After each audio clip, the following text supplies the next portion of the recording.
Okay, so we had just introduced the central versus peripheral nervous systems. You saw them on the overhead a minute ago with the 3D model, central versus peripheral. Central being the brain and spinal cord, peripheral being everything else. We introduced the roles of the nervous system, which I'm recapping on the next slide, to sense environmental stimuli, to process it, compare it to what is expected, and then do something about it or respond if needed. And those responses are broken up into many categories over on the right-hand side. Those that can be that can occur consciously. The somatic nervous system are things that you are aware of. The autonomic nervous system provides responses that you are not aware of.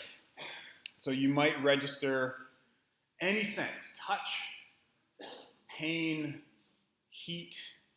You can imagine where your limb is in space. If I close my eyes and I'm not looking, and I lift my arm, I know that it's out to the side. I'm getting sensory information from my limb that my brain's interpreting. Smell, any number of senses are collected by your special senses, eyes, ears, taste, touch, etc., or somatic senses from limb position, processed by the brain, and then you can do something if you need to. So if my hand passes over a flame and I register the sensation of heat, I will recoil. I'll engage my biceps or forearm muscles, my shoulder muscles, so I can consciously remove my hand from the flame.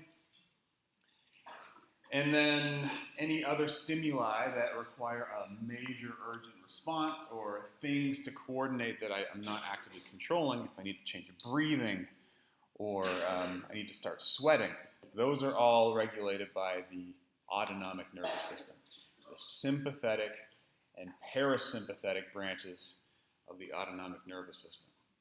Now on this diagram, there's a third branch, which I addressed briefly in class last week, the enteric nervous system. And for our purposes, we'll include it here as part of the autonomic nervous system, but there's some argument to say that this should be its own branch, one level up, coming off of the central nervous system within the box of the peripheral nervous system on the same level as the somatic and the autonomic nervous systems. There's some argument to say the enteric should be up there.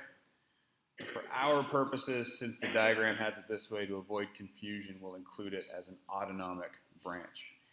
And it technically is. Your digestion is regulated unbeknownst to you. You have no control over it. It's regulated automatically and unconsciously. But these branches are commonly referred to as the fight or flight in the case of the sympathetic nervous system. Fight or flight being those responses that require quick, extreme, immediate action, that are urgent, where you need to mobilize energy. You need to spring out of the way. You need to climb a tree quickly so a tiger doesn't eat you. The sympathetic branch is responsible for those kinds of activities, and the parasympathetic are responsible for rest and digest. Regulating hormone release, digesting food, breathing normally, rest and digest, control of the bladder while you're at rest, all parasympathetic nervous systems. And they work together, they overlap, but they're generally focused, their main activities are on the extremes of that of those types of activities. So I'm going to ask you just to write quickly, based on your understanding of what was on the last slide, a quick one or two word answer. What is the main branch of the nervous system that allows conscious control of muscles?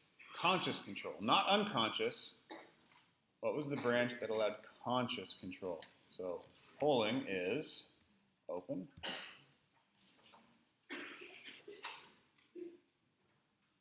I can now write in an answer, so just give me a one or two word answer. One word is really important. The rest are accessory words, but what branch deals with conscious control? of skeletal muscles, the things that you can move.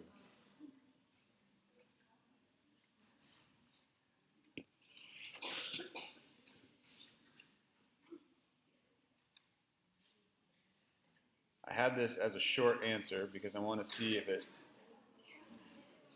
Okay. Okay, interesting. Good. So the majority of you said somatic, which is correct. You can't see this very well.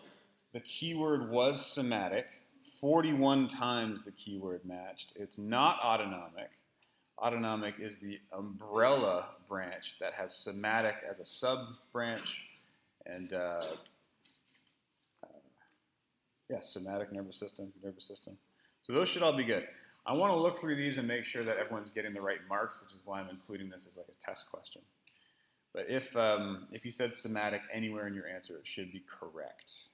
It seems like the large majority of you said somatic, which is good. So one thing that you might want to keep track of as you're going through the lecture, if you're using the app, if you're using your computer, it's fine. Your computer is always on. But the app, your phone will sometimes turn off. There's a setting to keep the device awake. And that's a really good idea if you're using your phone to answer questions, because if your phone locks, the screen turns off. When you log back in, you might take a few seconds to have to log back into the session ID, or it loses the connection completely, and then you won't be able to answer questions, so just keep your device awake. This is not any new information. This is a recap of what we saw on the last slide, but just to articulate it for you, the sensory information, any senses that you might sense by the body, result in motor responses, and between the two, that calibrate the amount of motor response is that integrative analysis of the sensory information. We have some idea of what should happen, and then based on how far away from that situation we are, we can respond appropriately. So that's the hierarchy. The nervous system is broken into structural and functional divisions. So central is the brain and spinal cord, peripheral is everything else. But within those structural divisions, nerves have different functions. They are actively controlled or passively controlled. They are sensory or they are motor. So just dividing them between what's in the middle and then what's out in the periphery isn't good enough. The functional division is what we have to focus on. And that's what we just saw on the last slide. I'm going to leave the hierarchy for now as we look at the structures that create the nervous system. The structure that we're looking at today primarily is the brain. We're going to spend probably the next 2 classes on the brain. We'll spend a class on the spinal cord, and then we'll spend a class on reflexes and signals to the periphery. The brain is the most complicated organ in the body, and we don't understand it yet. Understanding the brain is biology's equivalent to, are we alone in the universe? That's the big question of biology. How do we understand the brain? We know that there are neurons, there are synapses where those neurons connect, we know they fire. We even have a good idea of some of the different regions of the brain and what they're tasked with, what information they sense, what their jobs are, how they help you perceive the world, make memories, and imagine time. I did a deep dive the past couple days into, you've seen the series Explained on Netflix. There's a whole host of different things. There's a new series on the mind explained. So after a lecture like this, and during this week, going home to watch 1 or 2 of those will really kind of skyrocket or slingshot your understanding into the future a little bit. Really interesting show. In broad strokes, and this is oversimplified, we are considering the brain as having 4 main parts, 4 principal parts. And the lower order, the most inferior aspect of the brain is the brain stem. This is what connects the higher order areas to the spinal cord. And it's this mushroom stalk, this meaty-looking cylinder at the bottom of the diagram, the brain stem. Just on top of the brain stem, you can't see this from the surface, but in this sagittal section, we can see in the middle the diencephalon. And there are many different smaller parts to each of these sections, which we will try to touch on in some detail on Thursday, but we're not going to have nearly enough time to get through them in the kind of detail that they warrant. But the diencephalon, or the midbrain, as it's sometimes more affectionately called, those are the smaller parts, the smaller structures. The larger structures that give the brain its characteristic shape, that are easily recognizable, surround those structures. Behind it posteriorly, the cerebellum. The cerebellum sits posterior and inferior in the skull. It looks like a mini brain. We'll talk about what its roles are. It has a lot of interesting roles in learning new skills and coordinating actions. And a mini brain compared to the cerebrum. This is what you think of when you think brain. When I say the word brain, you imagine this structure. The cerebrum, everything around the outside with all of its folds and ridges, its multiple hemispheres. We'll look at the shapes and the roles of all those different regions coming up. The cerebrum is the large, all-encompassing cortex that surrounds everything else. So these are our 4 major sections. And it's grossly simplified. Brainstem, midbrain or the diencephalon, cerebellum or the cerebrum, and the cerebrum. So having just listed off those 4 items, you should be able to tell me which one is the odd person out on this list, which one is not part of the 4 principal parts of the brain.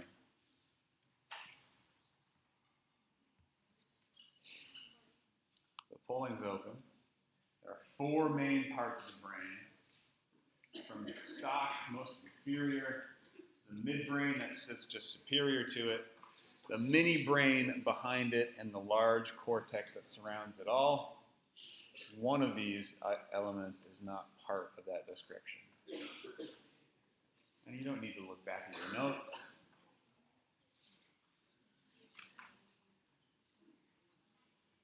Of course, it's the spinal cord. It's not part of the brain. Everyone got it right. Fantastic. So we can see it through the sagittal section. When we cut half of the brain away, we can look at the brain from an inferior view, looking up. This includes a bit more detail. We're going to spend a lot of time discussing these yellow projections from the bottom of the brain. These are cranial nerves. They are a special part of the peripheral nervous system.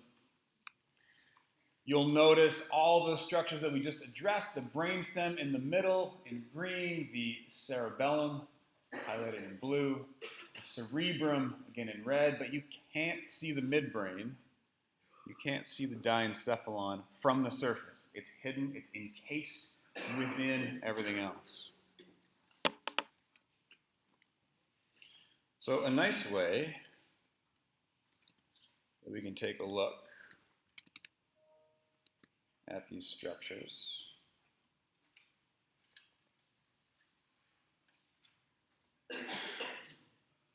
let's look at the brain. Not bent brain.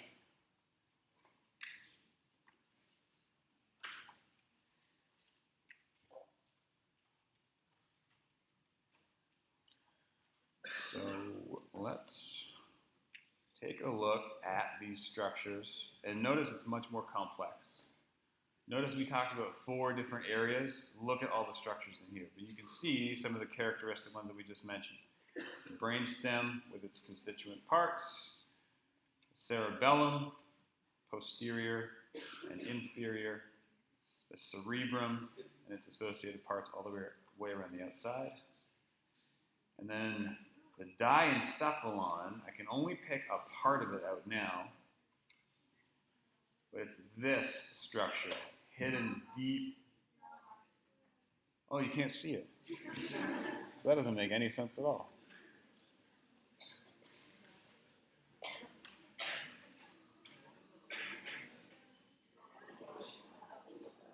Let me show you how I got there. So, taking a rough sagittal section, and please, if that happens again, I'm not looking at the screen. Just yell at me. Yell faster and louder, okay? Was it up at all? Not at all, okay. Good to know. So you can see the usual suspects, the ones that we just described. I'm not going to point them out again, but you can see the cerebellum, you can see the brainstem, the cerebrum, and then this green highlighted area in the middle is one aspect of the diencephalon. So it's encased in all of these other structures. And we're going to look at some of the important ones. Diencephalon, no, that's not going to work. No, it's not going to work. It's hidden in the middle. The point is you can't see it. So when we go back to this slide, it's no surprise that it's not highlighted here and why I need to put up a text box on the left saying the diencephalon is not visible. So these are the main parts of the brain, the processing central nervous system. We're going to look at the organization loosely just now and the protection that we afford the brain as we move around on a daily basis. So those structures are very sensitive. The brain has a loose jelly-like consistency. And when we look at it in lab, when we get there, the brain samples that we get are somewhat preserved, so they're harder and you can slice into them. This is labs ahead, down the road. But a fresh brain, it's really hard to keep its consistency. Think of Jell-O, and think of a loose, soupy Jell-O. So we need to protect the brain, and we do that through the use of many different layers and a cushioning fluid. From the outside working in, the very first layer of protection, obviously, is the skull. And I'm starting with the skull. You could argue, well, there's epidermis and scalp around the skull. Those aren't really protective. They serve other functions. The cranial bones are the first major layer of protection, obviously very hard and can protect against impacts. And then inside, deep to the skull, which we'll explore in detail on the next slide, are what we call meninges. These are the protective layers that wrap the brain. And they have very important functions. They don't only wrap the brain, they support, they create spaces for things to happen. So the cranial meninges are plural. A singular meninge is a meninx, oddly enough, M-E-N-I-N-X. Multiple is meninges. They are the pia, arachnoid, and dura mater, also mater or matter. Pia is the most deep, arachnoid is in the middle, and the dura mater is most superficial, lining the inside of the skull. We'll look at those on the next slide, but those are the three layers that wrap the skull. They contain the cerebrospinal fluid, which is another protective coating, but it's a liquid coating that protects against shocks and helps maintain pH and give nutrients to the brain. So I want to look in depth at the meninges. The skull we'll get back to when we talk about the bones, but the meninges are the wrappings of the brain that create different segments and different sections. And we can see a really nice view of them here, where if you take a frontal and a transverse chunk out of the brain and zoom in, you can see the skull superficially, the skin on top of it, the scalp, and then deep to those structures are where we start to see the meninges.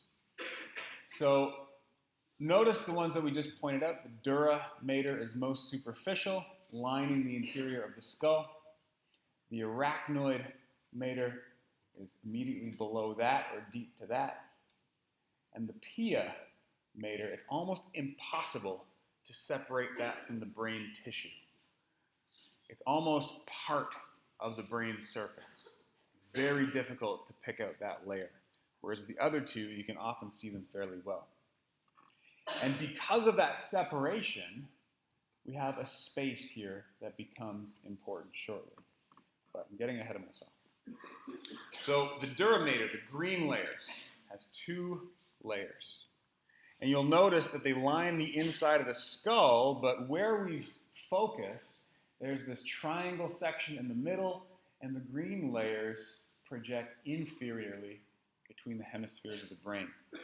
And this is a really important fold, and it's indicative of the type of support that the meninges give the brain when it's intact in a normal body. This fold through the middle is called the falx cerebri. The falx cerebri. And the dura mater plunges between the two hemispheres. It separates them, but it also suspends the brain. It prevents it from moving left and right very easily and holds the brain up within the cavity. Projects inferiorly and separates the cerebral hemispheres. The dura mater has two layers. The periosteal, which literally translates as next to bone. Peri, beside, osteal. If you're French, you'll know the French root. It's us, is bone. Periosteal, next to bone. And then the meningeal layer, which is associated with the other meninges. So the periosteal layer is most superficial, closest to the skull. The meningeal layer of the dura mater is inferior, closely associated with the other meninges.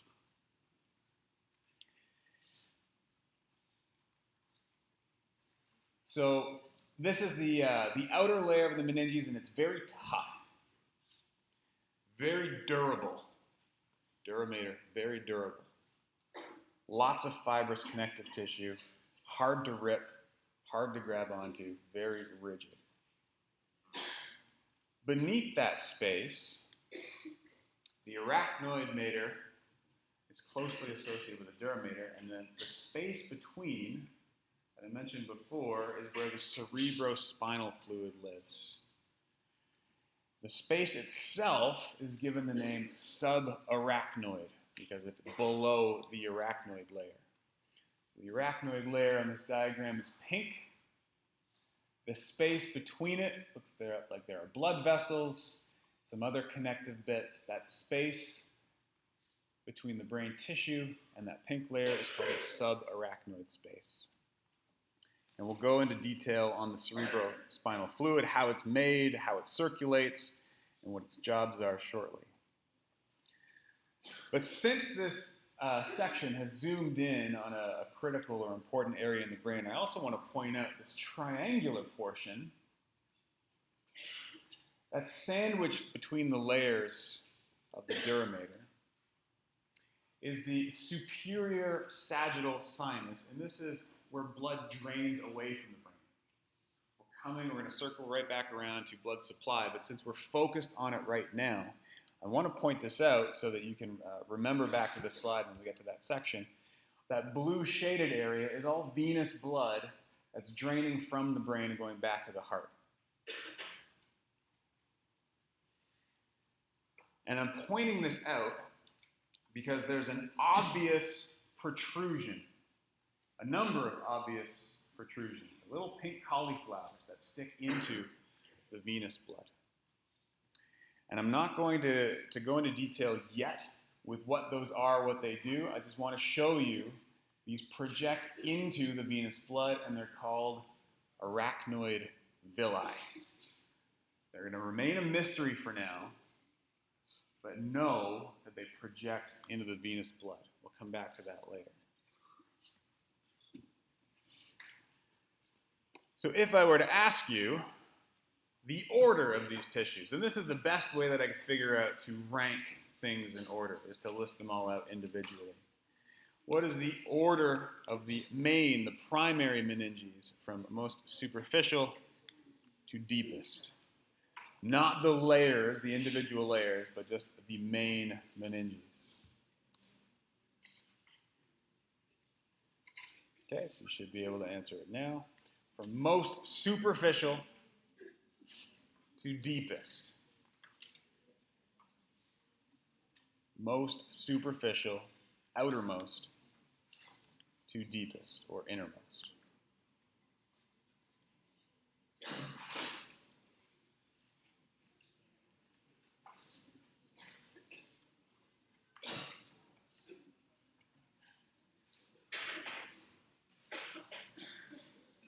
Good. Of the answers there, those are the two that I would expect to be answered. I'd hope that B would be answered the most. B is correct. Most superficial is the duramater. Arachnoid is the one in the middle. Pia is intimately associated with the tissue. A is simply those in reverse. A is deep to superficial, not superficial to deep.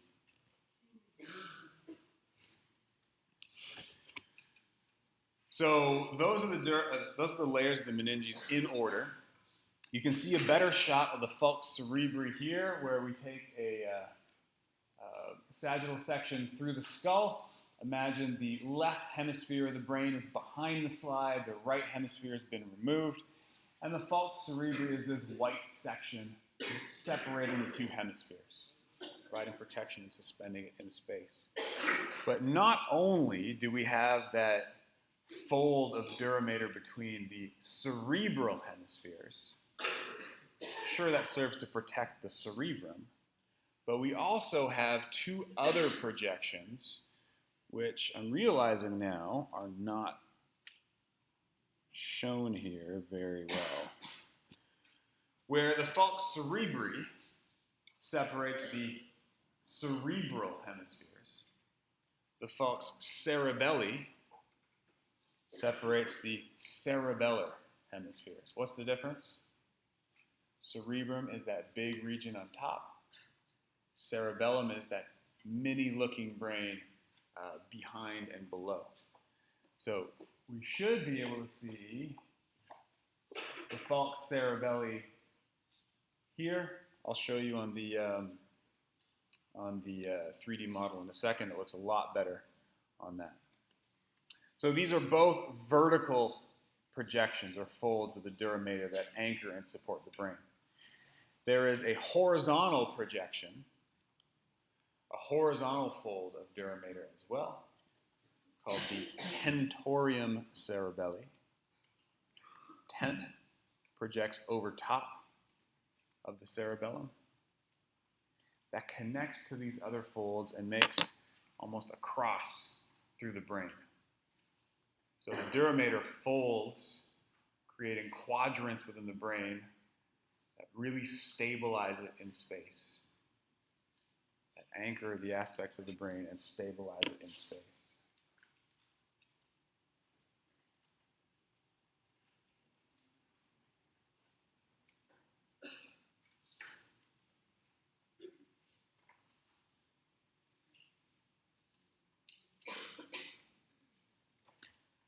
So if, it worked this time, if this works, I've added to our brain diagram here the folds of duramater that we just talked about. If I take away the right hemisphere, you get a sense of how these folds are organized. So the falx cerebri between the two hemispheres of the cerebrum, the falx cerebelli between the two hemispheres of the cerebellum,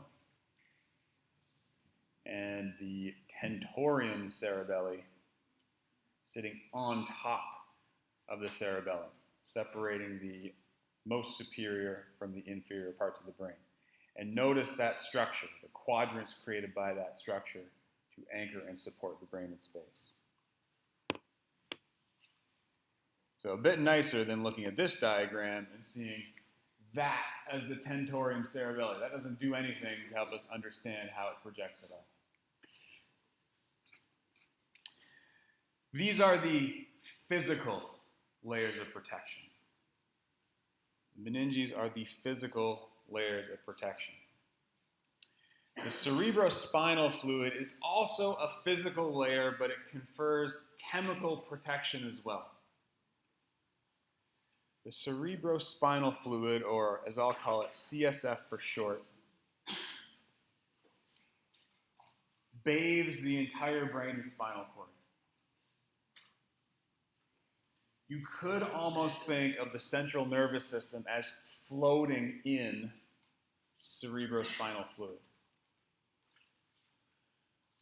The spinal cord, the brain, it's one contained space that's full of cerebrospinal fluid that helps provide some buoyancy to support the brain, along with the dura mater folds that we just talked about.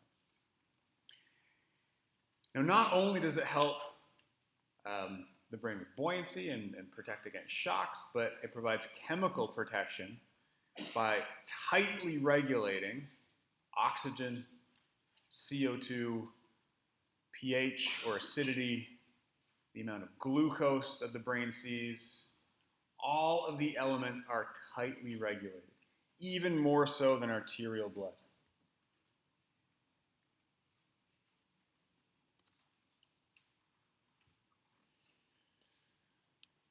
So the cerebrospinal fluid,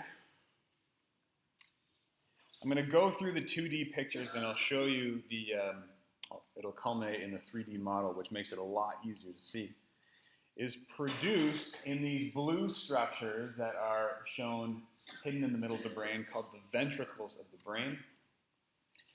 It's produced inside the brain, it circulates through the ventricles, and then eventually leaves that inner compartment and bathes the outside of the brain and the spinal cord. So we're going to look at that pathway, where it's produced, and what these ventricles look like. But you can imagine, you see these half-moon-shaped horns. They run along the inside of each hemisphere. So there's one facing you on this side of the screen, there's one behind the screen, and then they meet in the middle with this light green structure down the middle. All those are cavernous spaces within the brain, the ventricles that produce cerebrospinal fluid.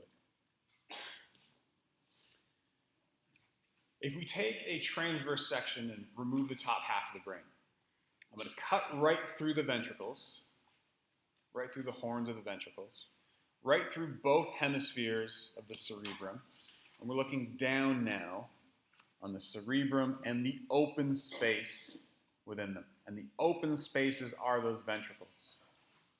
That light blue region on the last diagram are the open spaces here. It's an important distinction to make, to know that the ventricles contain the fluid, and there's a very specialized structure within the ventricles that actively produces CSF. So the ventricles contain CSF. This open space is the first place where it's stored. The structures that produce CSF are these little granular projections highlighted here. Little granular projections that extend all the way through the ventricles, and there are more of them. These are called choroid plexuses. And I looked, the plural of plexus is plexuses. It's not plexi, no matter how much you might want to think it is. So these little granular sprinklings throughout. They're long lines. They're different from the arachnoid villi that I pointed out on the other slide. Don't get them confused. The choroid plexuses make cerebrospinal fluid. And what we're looking at over on the right-hand side is as if I took one of the choroid plexuses, I turned it so that it was coming out of a slide facing you, and then chopped it in half. You're looking at it face on. So these are arteries supplying these projections. And the projections that you're looking at are the surface of these cells pointing outwards. And so you have a very close association with arterial blood supplying the brain, coming from the heart, freshly oxygenated, just like any arterial blood in the body. And then it passes through this structure, And these cells deal with extracting or transporting very specific nutrients from the blood to make CSF. These specialized cells are called ependymal cells. These are one-way filters. These ependymal cells are the cuboidal cells with the finger-like projections or cilia pointing outwards. This is a simple cuboidal layer of epithelium. You'll notice also the capillary endothelium, simple squamous epithelium lining the vessels. Those of you that had lab yesterday, this is old news. Those of you that are preparing for labs this week, sounds familiar, right? Or maybe you've read the lab already and you're like, oh, I know simple squamous epithelium. That's good. So these ependymal cells are one-way filters. They transport specific things out of the blood. And notice what's connecting these cells, how they're linked to each other, tight junctions that seal the two spaces. The only way for anything to pass from the blood into the CSF, and the CSF is the white area around this choroid plexus, is for it to pass through an ependymal cell. It has to be transported, it has to be actively moved, it has to be able to diffuse, because the tight junctions won't allow anything to slip between the cells.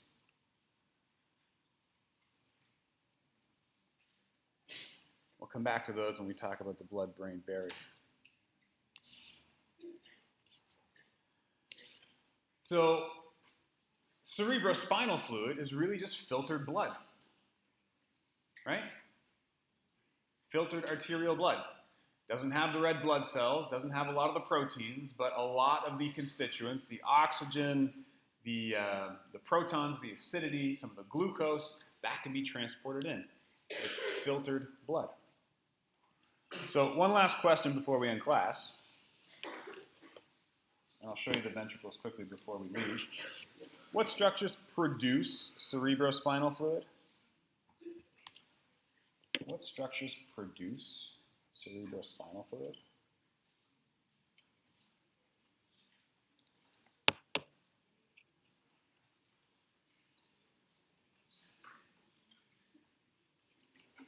What structures produce cerebrospinal fluid?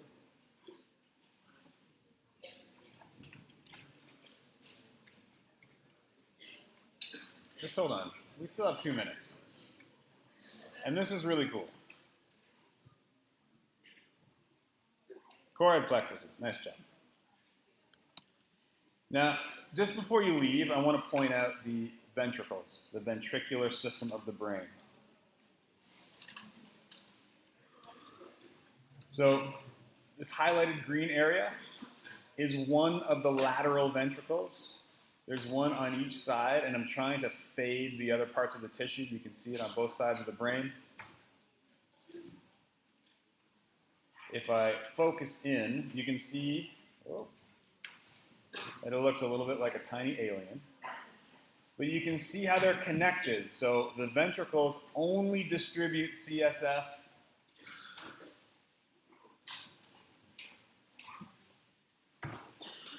through these really small passageways to the central ventricles in the brain, and then to the rest of the spinal cord. And that is extremely slow. That's the ventricular system. A lot easier to see it in 3D than 2D. Have a wonderful Tuesday, and I'll see you Thursday morning.